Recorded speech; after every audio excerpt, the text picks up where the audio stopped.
Well, Americans are starting to receive their $1,400 stimulus checks, and President Biden has signed his massive $1.9 trillion COVID relief package as well. Now, aside from putting money into the pockets of American families, the bill also provides funding for vaccinations, unemployment, and states and local governments as well. And financial professional Brian Levy is the founder of BML Wealth Management. He joins us now to help with a little money guidance. And a lot of people, Brian, getting those checks, and it's got to feel pretty good. Thanks for joining us today. Thanks for having me. So probably not a great idea to get money advice from friends or a friend on social media, but financial topics are being discussed everywhere online, from Reddit to TikTok to Twitter.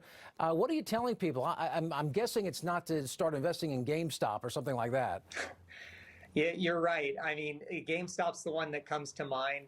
It's gained a lot of popularity to go on these message boards online during the recession.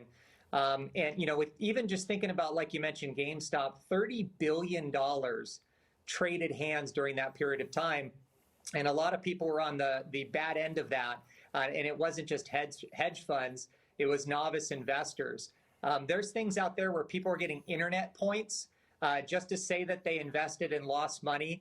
So try and stay away from those websites where it says investing's easy, live on your credit card debt, and get rich quick schemes. If you want advice, you need to seek out a credible person like a financial advisor, somebody that's a fiduciary that has to look out at your best interest, and someone that's licensed that has to go through that process to make sure they understand what they're talking about. But I would probably say at the end of it, no matter what, don't gamble with money you can't afford to lose. And Brian, apps like Robinhood getting a lot of attention too, and a lot of people complaining this is turning investing into a kind of a game. What are your concerns? Well, you know, one of the concerns is it just makes it easy. These apps are convenient. They're on your cell phone. I know they're, easily downloaded on your phone. Some of the benefits are, a lot of them are low cost. And I think it's nice for people to get their feet wet, because we don't talk about investing in school, right? When you grow up, you're not learning about business and investing. So I think it's good to get your feet wet. And there's two types of apps. There's ones that just auto invest for you. They take it out of your bank account so you're not even looking at it. And the other ones are what they call robo-advisors. Think of a robo-advisor as just electronic trading, and it's doing it automatically for you. The negative to that, where it's doing it automatically for you, is that you have to watch out for how much risk you're taking, what the fees are, what taxes you're going to owe on that money at the end of the year. So you don't want to just set it and forget it. It's good that someone can help you invest.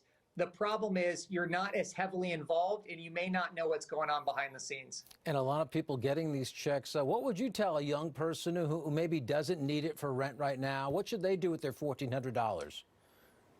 Well, I would say this, don't run to the mall after you get your check. I think that's probably the biggest thing. If it is somebody that switching gears, does need it for their essential expenses, make sure you're prioritizing, make sure you're putting that money away. But I urge everybody to remember that those unemployment benefits, or maybe the income you got earlier in the year, that will be taxable. Don't forget about putting money away for taxes at the end of the year. And if you don't have to pay essential expenses, and you can maximize and start putting more money away to your retirement accounts, that's just going to make your tax situation better today, and it's going to make your picture better down the road in terms of retirement. So try and spend it wisely. Yeah, the government giveth and then taketh away come tax time. Brian, thanks for joining us. Some great advice there. Thank you.